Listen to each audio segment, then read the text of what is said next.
Shalom et bienvenue de retour en Israël avec Aline.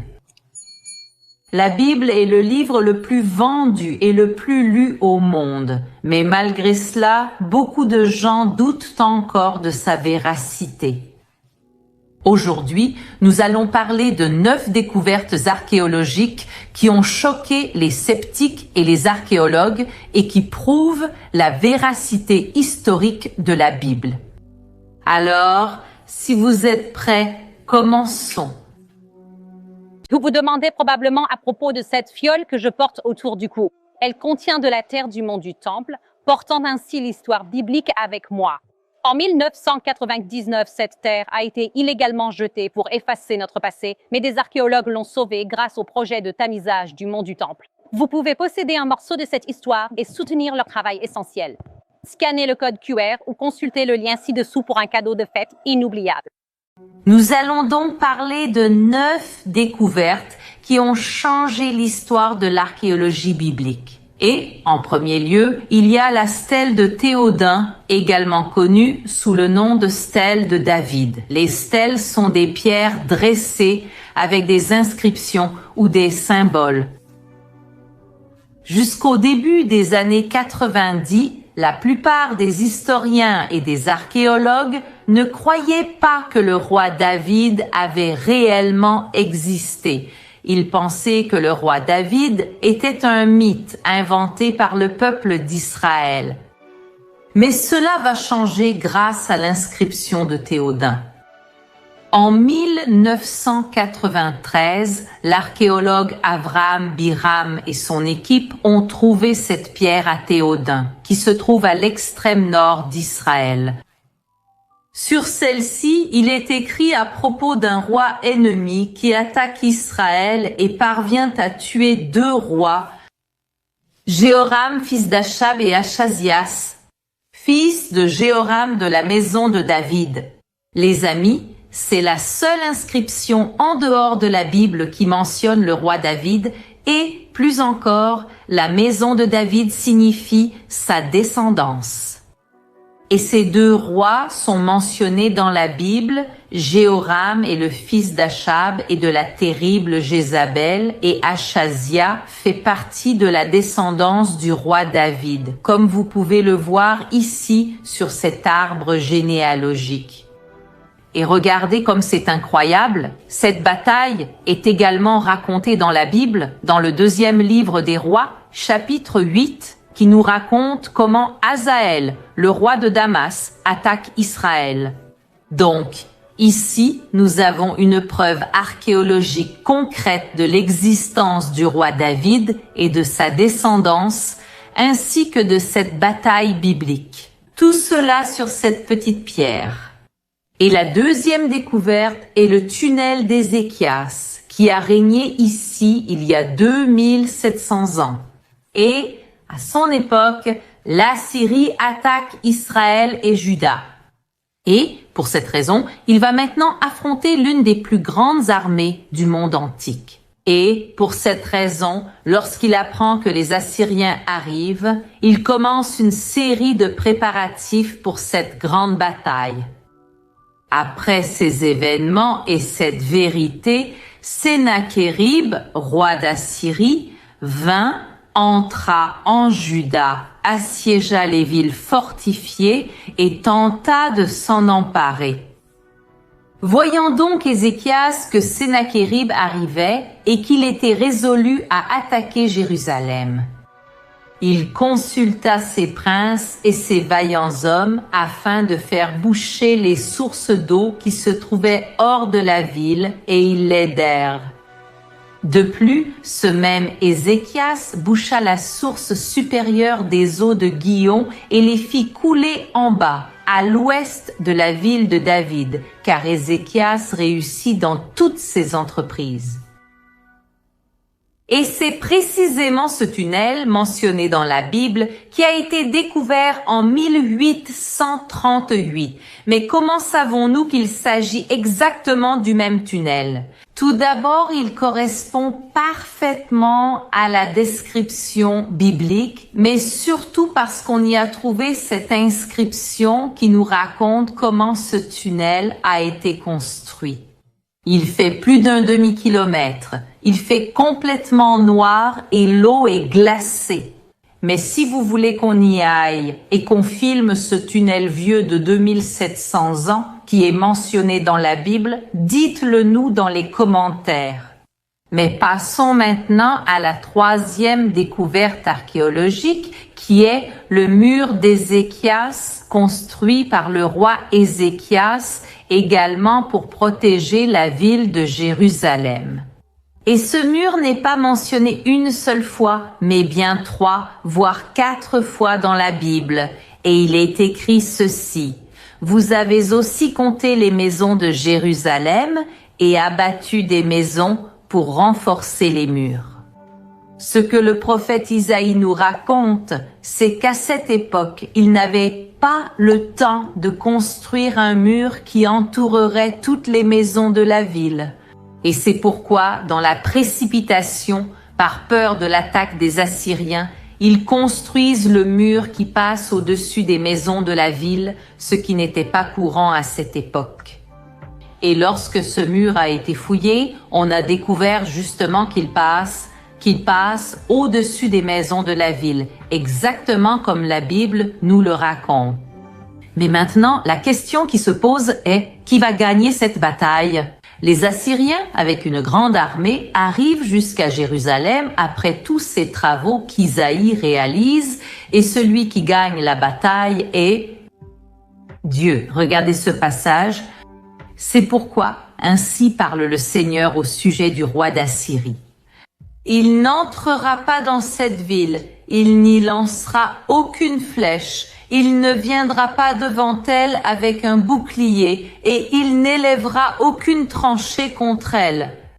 Par le chemin par lequel il est venu, il repartira, mais il n'entrera pas dans cette ville, dit le Seigneur. Car je protégerai cette ville pour la délivrer, par amour pour moi-même et par amour pour mon serviteur David. Il arriva donc que cette même nuit, l'ange du Seigneur sortit et frappa dans le camp des Assyriens.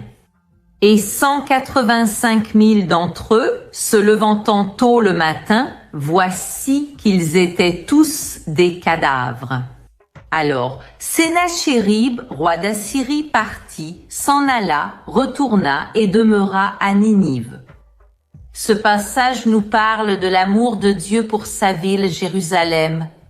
Et, au bout du compte, toutes les grandes murailles, constructions, tunnels qu'Ézéchias a fait, à la fin, n'ont pas été nécessaires, car Dieu a protégé sa ville. Et la quatrième découverte sur notre liste, ce sont les prismes de Sennachérib.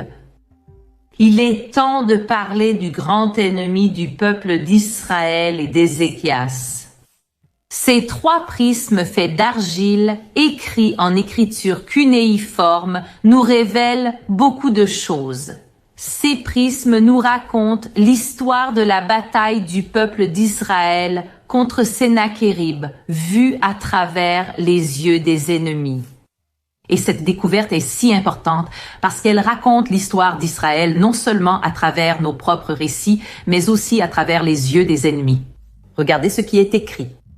Quant au roi de Juda, Ézéchias, qui ne s'est pas soumis à mon autorité, j'ai assiégé et capturé 46 de ces villes fortifiées, ainsi que de nombreuses petites villes prises lors de batailles avec mes béliers. J'ai pris comme butin 200 150 personnes, petits et grands, hommes et femmes, ainsi qu'un grand nombre d'animaux, y compris des chevaux, des mules, des ânes, des chameaux, des bœufs et des moutons. Quant à Ézéchias, je l'ai enfermé comme un oiseau en cage dans sa ville royale de Jérusalem. J'ai construit une série de forteresses autour de lui et je n'ai permis à personne de sortir des portes de la ville. Voyez qu'il ne veut accorder aucun crédit à Dieu. On sait qu'il arrive jusqu'à Jérusalem, se prépare pour la bataille, mais il fait demi-tour et s'en va parce que Dieu tue ses soldats. Mais au lieu de raconter que les soldats ont été attaqués par Dieu, qu'ils ont été frappés par une peste, il va dire non, non, non. Je suis arrivé, j'ai encerclé la ville, je les ai enfermés à l'intérieur, mais on sait que ce n'était pas ça le plan. Son plan était d'attaquer et de conquérir la ville de Jérusalem comme toutes les autres, mais cela montre qu'il n'a vraiment pas réussi à conquérir Jérusalem et qu'il doit partir. Et, encore une fois, cela nous montre la véracité de ce passage biblique. En 5e position se trouve la stèle d'Israël, également connue sous le nom de stèle de Mérempta. Cette pierre a été trouvée à l'intérieur du temple funéraire du pharaon appelé Mérenptah. Et à la ligne 27, il est écrit à propos d'Israël: ce pharaon attaque Canaan et il parle du peuple d'Israël. Cette pierre a plus de 3200 ans, c'est le texte le plus ancien jamais trouvé qui mentionne le peuple d'Israël. Et en 6e position sur notre liste, il y a la tombe du roi Osias. On a retrouvé la plaque qui se trouvait à l'entrée de la tombe et il est écrit ceci dessus. Pour cet endroit, les ossements d'Osias ont été apportés. Le roi de Juda ne doit pas ouvrir. Tout d'abord, une fois de plus, le nom d'un roi biblique apparaît, un descendant de la maison de David. Mais pourquoi à la fin est-il écrit de ne pas ouvrir? La Bible nous raconte que Osias est mort lépreux. Et peut-être des années plus tard, quand ils ont fait cette plaque, ils avaient peur que les gens entrent et touchent les os d'un roi, surtout d'un roi lépreux. La 7e place de notre liste est vraiment choquante. Il parle des 12 tribus d'Israël, du nom de Dieu, des guerres bibliques et bien plus encore. Nous parlons de la pierre de Moab, également connue sous le nom de stèle de Mécha. Mécha était le roi de Moab, mais à son époque, Moab était sous le contrôle du peuple d'Israël et il devait payer des impôts à Israël. Parce que 40 ans plus tôt, Omri avait conquis toute cette région et sur cette pierre, Mécha raconte comment il a lutté pour l'indépendance de Moab. Il va combattre la tribu de Gad, qui est l'une des 12 tribus d'Israël. Et regardez sur la carte où il se trouvait. Il se trouvait justement à côté du territoire de Moab. Et sur cette pierre, il est écrit qu'il prend le Dieu d'Israël, le tétragramme, le nom de Dieu y est présent. Et il prend le Dieu d'Israël et va l'humilier devant Kémosh, qui était le principal dieu de Moab. Il va humilier le Dieu d'Israël et rétablir le culte païen polythéiste dans ce territoire qui se trouve de l'autre côté d'Israël. Et cette pierre date de l'an 830 avant Jésus-Christ. Elle a littéralement 2850 ans. Et dessus apparaît le nom de Dieu, la tribu de Gad, et elle nous raconte cette bataille, qui est également relatée dans la Bible. Et ce genre de découvertes racontées par les ennemis sont encore plus importantes pour les sceptiques, pour ceux qui ne croient pas à la Bible. Leur montrer que ce n'est pas seulement une vision historique du peuple d'Israël, mais aussi que tous les peuples de la région connaissaient ces événements. Et l'avant-dernier artefact de notre liste est lié à Jésus et c'est la pierre de Ponce Pilate.